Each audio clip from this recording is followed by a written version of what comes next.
what's going on, y'all? T-Bob here. And Jake as well. And you're about to watch a little OTB LSU. We're going to give you all the latest, greatest between LSU football, baseball, women's basketball, softball, and everything in between. Bottom line, if you want to talk Tigers, keep it locked, subscribe, like it, and we hope you enjoy it. All right, let's start with the Texas poll, man. Something we have not talked about a lot. Jake, you will be on the call. It's coming up this Tuesday. It's LSU and Baylor. It is the first time that these two teams have played since 1985. Interestingly, and of course, Baylor coached by Dave Aranda. The strength coach used to be here at LSU. Of course, Austin Thomas was here at the Aranda time. He left. He's now back. Corey Raymond was here at the Aranda at the time. He left. He's now back. So a lot of members from both sides, from both teams, a lot of members of the 2019 national championship squad going to be represented in a pseudo reunion of sorts. But interestingly, Baylor opens as 1.5-point favorites over LSU, but ESPN FPI gives LSU a 60% chance of winning. And if you look at how the seasons went, you could argue that they kind of went the opposite directions. Baylor started awfully, started 2-4, and at that point, it looked almost assured that Dave Aranda was going to be fired. And next thing you know, Sawyer Robertson catches fire. They go to Texas Tech. They blow them out. And really, remember, they should have beaten Colorado, and they screwed that game up. But so they beat Texas Tech, and then they just get hot, man. Baylor ends on a 6-game win streak. LSU, doing a bit of the inverse, we all know, starts 6-1. And after that Arkansas game, looks like one of the best teams in the entire country. Oh, my God, all of our dreams come true. Garrett Nussmeier, one-on-one player. Yeah, through the first half of A&M, it was all still there. And then it crumbled. So you start 6-1, you finish 2-3 down the stretch. Now, it is a bit like, I do think that LSU has a bit more momentum than people are maybe giving them credit for nationally. Because coming out of that 3-game losing streak and really handling Vanderbilt and then dominating Oklahoma right after the Alabama game, too. Like, two more impressive wins than people want to give credit for, given the context of where LSU was out. But still, two teams whose half of the season's last halves kind of feel opposite overall. And, of course, Baylor not dealing with almost any opt-outs, and LSU going to be playing with a completely makeshift offensive line. So, Jake, Vegas favoring Baylor, ESPN thinking LSU's going to win, and basically a coin flip in both. What are your early thoughts on who has the advantages here?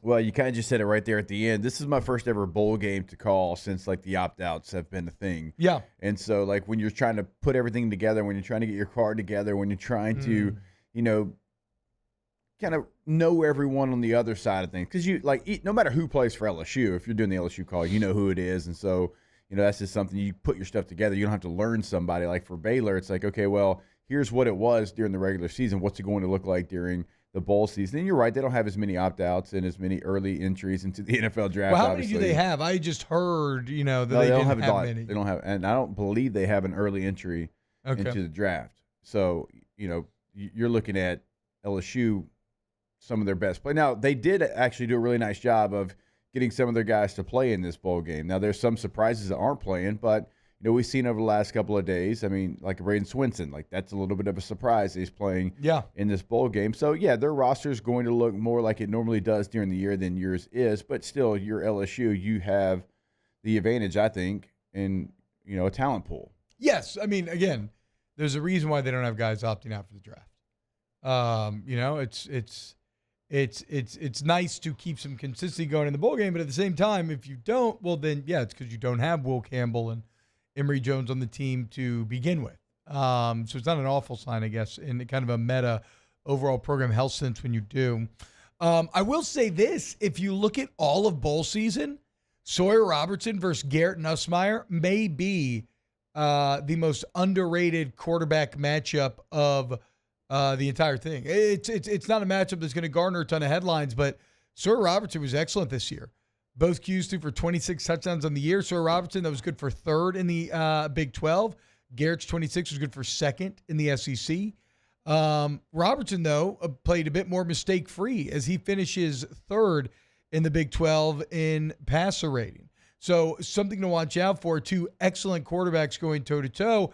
And it's going to be against, and really, ironically, given that Dave Aranda is a defensive coach, this is a Baylor team that has been really finding its success through dominant offense. So Blake Baker and this defensive staff, which we think has done a very good job, but this defense as a whole going to be tested this game. But so you have this great quarterback matchup. Before Garrett, it does come at a time in which he will be playing behind an offensive line that should feature 3 new starters and 4 guys in new spots. As I believe it's going to be Tyree Adams, left tackle, Paul Mabinga, left guard, DJ Chester, center, Bo Bordelon at right guard, and Miles Frazier at right tackle. Jake, do you have any worry about Dave Aranda scheming on a brand new group like that? Yeah, well, I mean, you certainly would if it was the next week in the regular season. You feel better about it if you're LSU, if you're going to have an offensive line like this, that you do have bowl prep and bowl practice. For the most part, all those players certainly have time, even, within this year. Now, Bordelon's is at tight end. It's not at guard. And so that, that's a player that hasn't got as many reps. For Frazier, it's a great opportunity for him to go show that he can be a tackle, because he came to LSU from playing tackle, moved down to guard. Yeah. Now he gets one more chance to play tackle. And for him, and I believe he's committed to the Senior Bowl, for him, that's going to be something where if he shows well, teams are going to ask him to probably do it at Senior Bowl week as well. And this. Look, you become a, let's say, 5th-round draft choice, but they know that you've got swing capabilities. You can play guard and tackle, then that's going to benefit you greatly. Yep. Certainly the tackle portion of that. So it's a big week for him, and I would expect him to be fully locked in. I guess, having Bordelon play right guards, the one guy that's kind of playing a brand new position. Even though, look, I know he's an offensive lineman. I know the tight end's kind of the extra stuff, but that's just what he's played mostly this year. Yeah, I mean, Mabinga, is someone who we saw really struggle, but of course, because he was thrust in against an A&M front seven as a true freshman or redshirt freshman? Redshirt freshman. As a redshirt freshman, still thrust in there. That's incredibly tough. And he struggled, but you saw him get better and better down the stretch. I'm very fascinated to see DJ Chester's level of play, given that, Chester was the weak link. I still maintain he was a bit better than maybe people give him credit for this year, but was he a bit better because he had 2 excellent veteran guards on either side of him? And what happens now when, what a weird experience from DJ Chester. He's now the leader, on the interior at least. Miles Frazier, the overall most experienced guy, but DJ Chester goes from being the young guy with the least amount of experience. All of a sudden, everybody's going to be looking to him to make all the calls.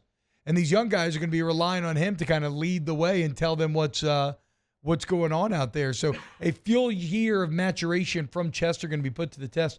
Also, a great chance for him to maybe give us some insight as to whether he'll be playing center or guard next season, given the Virginia Tech. Is it Braylon Moore? I'm still trying to remember, Christmas fog.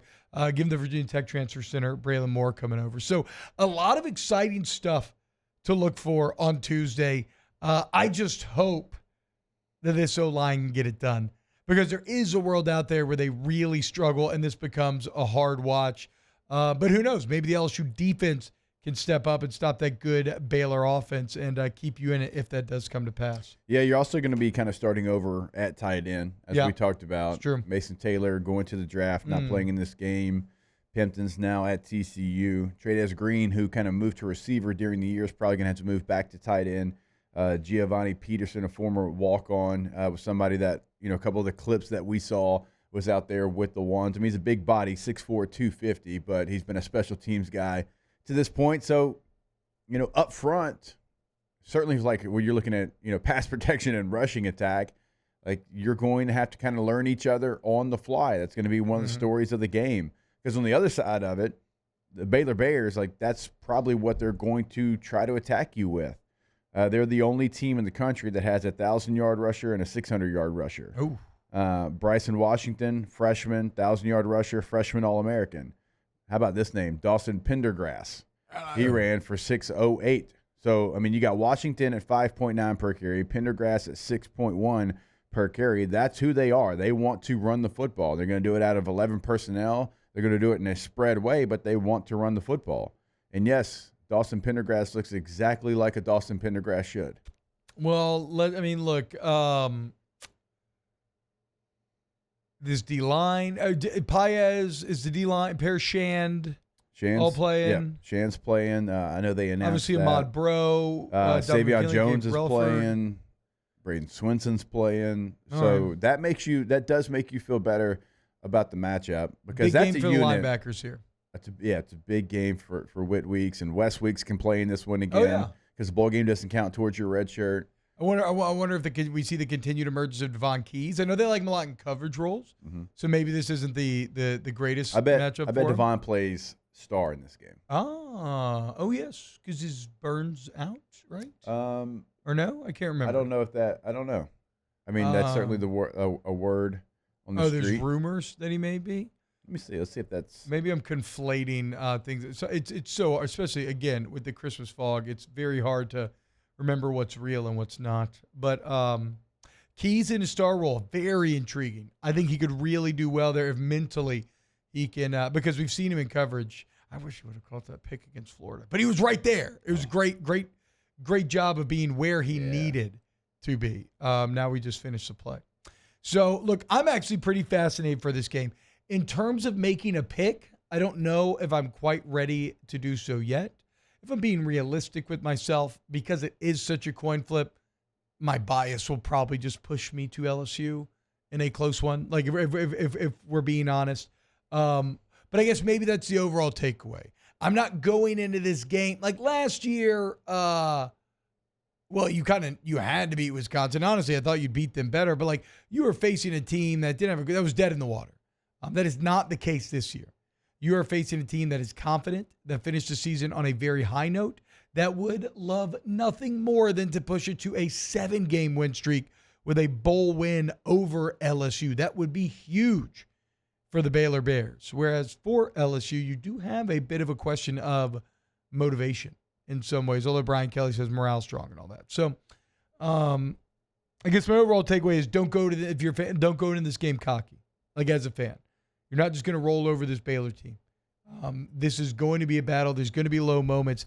Can Garrett Nussmeier, who just saw a massive pay raise, can he overcome a bad situation? Like everybody is looking to him as the leader, new faces all around. Can he find a way to be successful? It's going to be fascinating to see, as well as watching these younger linemen giving you some insight into next season. Wow, Jake, what incredible takes. I mean, those guys, they're just the best. I think so. And if you think so, again, hit the like button, subscribe, ring the bell so you get notifications when we post every single day here on OTB LSU.